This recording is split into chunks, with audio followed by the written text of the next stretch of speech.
অনেকেই আছে যারা অন্যের কথায় নিজেকে বিচার করে। কেন বিচার করা উচিত নয় সেটা তার জন্য একটা আমি গল্প বলছি, গল্পটা শুনলে হয়তো বুঝতে পারবে।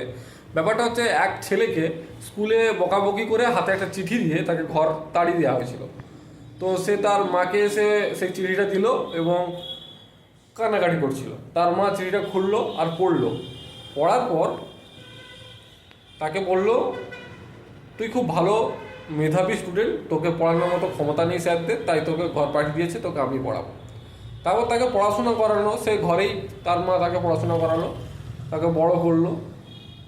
সে অনেক বড় একজন নামি দামি একজন বিজ্ঞানীতে পরিণত হলো।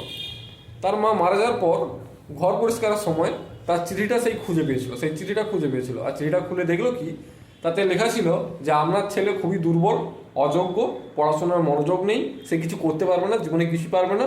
আর এরকম মানে যোগ্যতাহীন মানে দুর্বল স্টুডেন্টকে আমরা রাখতে পারবো না, আপনার ছেলে আপনি পড়ান।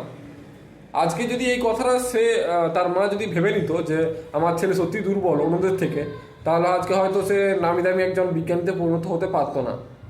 তার ছেলের উপর তার ভরসা ছিল এবং তার ছেলেকে সেটা বুঝতে দেয়নি যে সে দুর্বল ছিল। মানুষ মানুষকে যেরকম ভাববে তাকে সেরকমভাবেই গড়ে উঠবে। তুমি যদি অন্যকে অযোগ্য ভাবো, সে অযোগ্য। তুমি যদি তাকে যোগ্য ভাবো, সে অযোগ্য। তাহলে সেই বিচার না করে নিজেকে বিচার করো। সে আজকে কত বড়, তার নাম কি জানো?